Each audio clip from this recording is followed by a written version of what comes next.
Greetings, dear listeners. Hope you're all doing well, and welcome to the 1812 Channel Book Club. Every month for the next approximately 32 months, I'm going to be reviewing a book about the War of 1812.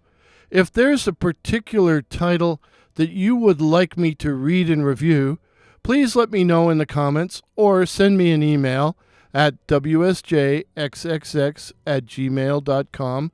That's wsjxxx@gmail.com with the words 1812 book review in the subject line so I know it's a legitimate email and not spam.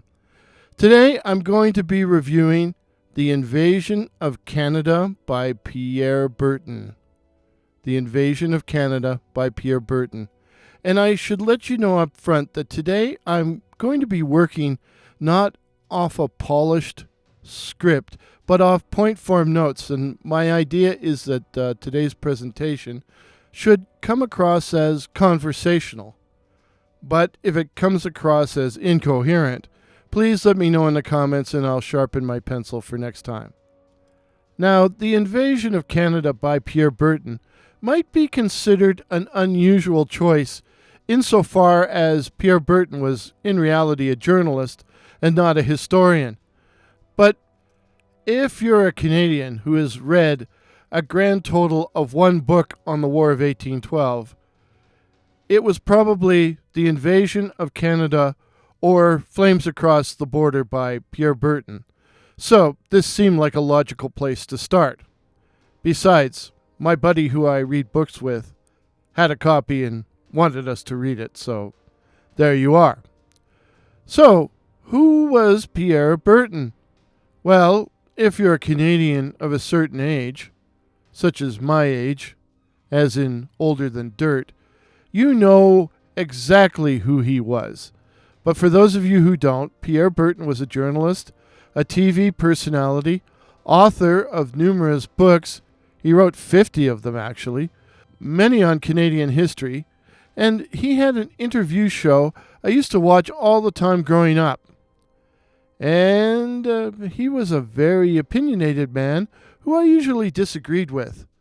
Well, this book features his opinions as a student of the war, which the reader should keep in mind while reading. As a matter of fact, the collection of his two books, The Invasion of Canada and Flames Across the Border, appears under the title Pierre Berton's War of 1812. So that's what we get here. Pierre Berton's version of the War of 1812. But that being said, he was a keen student of the war who consulted primary sources, and visited many of the battlefields and locations involved in the war. So we're getting, if they're opinions, very intelligent opinions about the War of 1812. Before we leave the subject of Pierre, I'm just going to read his bio, which appears at the back of my copy of The Invasion of Canada. Pierre Berton received 3 Governor General's Awards for nonfiction, 2 Nellies for broadcasting, 2 National Newspaper Awards, the Stephen Leacock Medal for Humor, and the National History Society's inaugural Pierre Berton Award. He held 14 honorary degrees and was a companion of the Order of Canada. Pierre Berton died in 2004. Now on to The Invasion of Canada. The book opens with a cast of characters, which is always helpful to new students of the war, like me. This cast of characters is broken down by both campaign and nationality and introduces us to the people we're about to read about. Berton then gives us a preview of the war entitled Porter Hank's War, an account of the British capture of Mackinac Island, Michigan Territory, on July the 17th, 1812. As Berton explains, poor Lieutenant Hanks, who was in command, is the victim of isolation and lack of communication.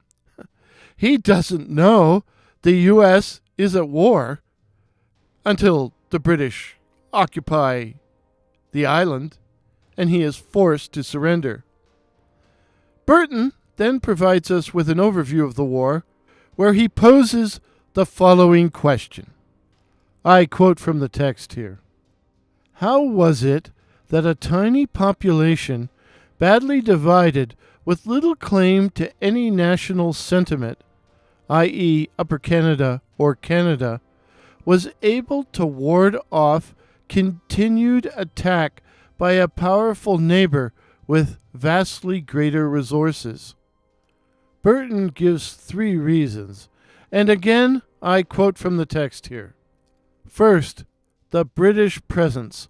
The regulars were few in number, but well disciplined. Raw troops were no match for them, and thanks to Isaac Brock's prescience, the country was better prepared for war than its enemy. By the way, if the book has a hero, or, better yet, heroes, they would be British General Sir Isaac Brock and Tecumseh, the famous Shawnee Native American leader. We will be hearing more of them as we continue our exploration of the War of 1812. Now, back to Berton's 3 points. Number 2. Second, American ineptness. Ineptness, especially in the war's first crucial year. The United States was not a military nation. Her leaders were antiquated or inexperienced, her soldiers untrained, her government unready for conflict, her state militia reluctant to fight on foreign soil. And, third, by no means least, the alliance between the Indians, and that's Berton's terminology, as that would have been the term applied to Native American or First Nations peoples back in the late 70s, early 80s when he wrote and published this book. Third, and by no means least, the alliance between the Indians and the British, which led to decisive victories in the campaigns of 1812. So, what do you think of Berton's 3 points, dear listeners? Agree? Disagree? Let me know your thoughts in the comments below. Indeed, if you want to know what Berton thinks about the war, you could probably just read the overview and skip the rest of the book, although you probably wouldn't want to. Among his conclusions, and I quote here again from the text, the watershed date, 1812, has different connotations for different people. Everybody seems to have won something, though there were no prizes. The Russians, for instance, began to win their own War of 1812 against Napoleon in the very week the British and Canadians were repulsing the invading Americans at Queenston Heights. The Americans won the last battle of their War of 1812 in the first week of 1815, a victory diminished by the fact that the peace had been negotiated 15 days before.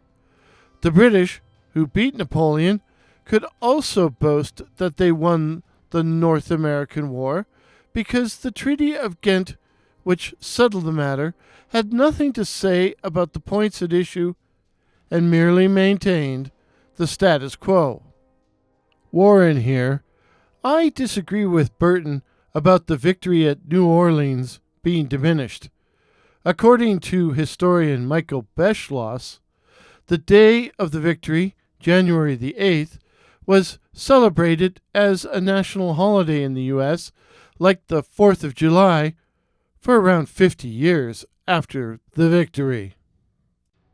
Berton then says his book deals with the war that Canada won, or to put it more precisely, did not lose, by successfully repulsing the armies that tried to invade and conquer British North America.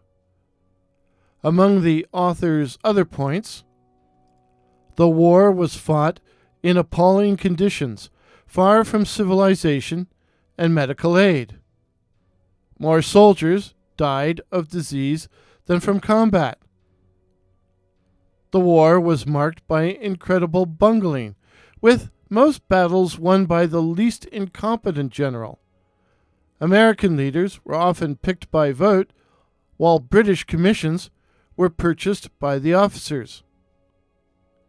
Militia tended to be rabble, more interested in getting back to the crops than in fighting. And, like all wars, some people got rich, as it was business as usual in New England and the Maritimes. From the text, before the invasion came to an end, 2 out of every 3 soldiers fighting for the safety and honor of Canada were subsisting on beef brought in by enemy contractors. Berton believed that the British had pushed the Americans into the war. From the text, America went to war as a last resort because her leaders felt that the nation's honor had been besmirched to a point where any other action would be unthinkable. In their zeal to conquer Napoleon, the British pushed the Americans too far and dismissed their former colonists with an indifference that bordered on contempt, thus repeating the errors of 1776. In that sense, the War of 1812 was a continuation of the American Revolution. Yowzer! There's Berton, a Canadian, who thinks that the War of 1812 was America's second war of independence. That's usually an American perspective. Back to Berton's points. The easy conquest of Canada seemed plausible, as there was a sizable population of Americans, recent settlers in Upper Canada. In fact, 3 out of every 5 people in Upper Canada had in fact been born in the United States.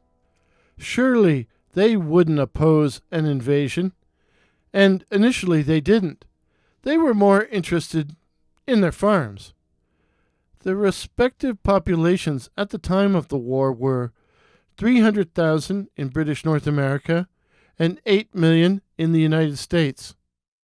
And by way of comparison, according to older historian William Wood, the population of the UK was 18 million.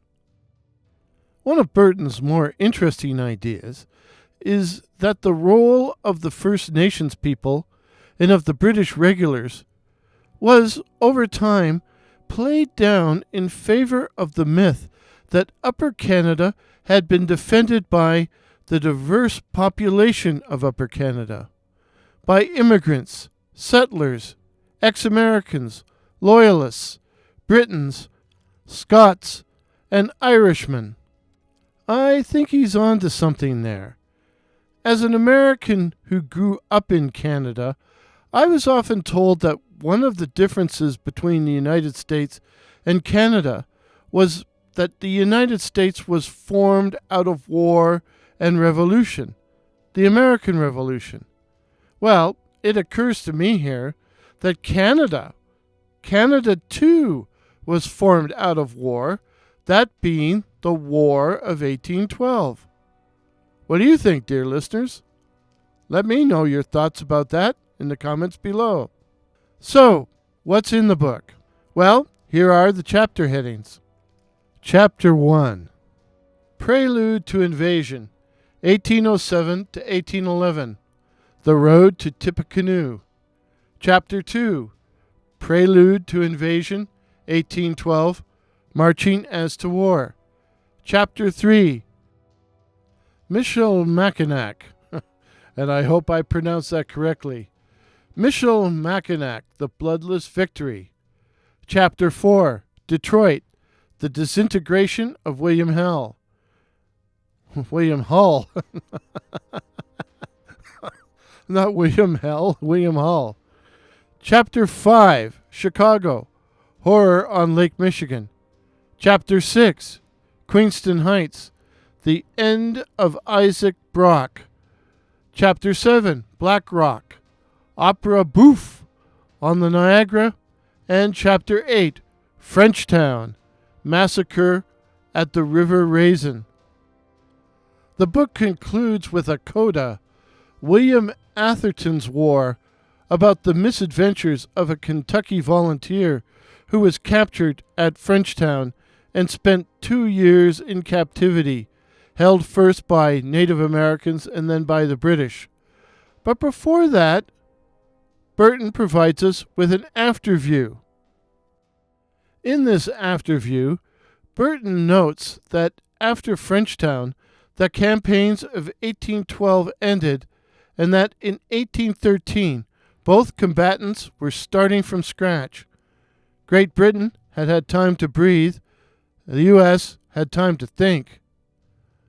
Quoting from the text, "It was time for the United States to drop its amateur standing now that it intended to do what its founding fathers had not prepared for, aggressive warfare."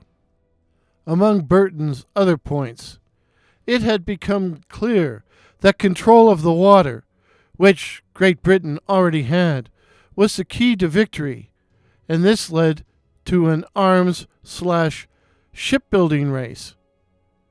British strategy was to remain on the defensive, while the U.S. found itself deeply divided over the war. America was dumbfounded, Berton's word, by the aftermath of the Battle of Frenchtown, and "Remember the Raisin" became a battle rallying cry. Berton notes the importance of the First Nations, Native American people, to the British, but also points out that they will be eventually ignored during the peace settlements. Berton concludes that the war produced a new confederation among the settlers based on loyalty to the British way of life. And at this point in my exploration of the war, I think Berton is on to something. If you're new to the War of 1812, Pierre Berton's The Invasion of Canada might be a good place to start to help familiarize yourself with some of the events and personalities of the war as seen by Berton. My rating, I give it a 4 out of 5, which is very similar to the ratings on Goodreads. Link in the description. Have a suggestion for a War of 1812 book for us to read? Then please share it in the comments below. Our July book will be The War of 1812, Conflict for a Continent by J.C.A. Stagg. J.C.A. Stagg. Please drop a like if you enjoyed the video, and please consider subscribing to our channel, where we chronicle and discuss the events of the War of 1812. My current goal is 100 subscribers. Won't you help me to achieve it? When the barrage lifts, Warren. Or should I say, remember the raisin? Cheers.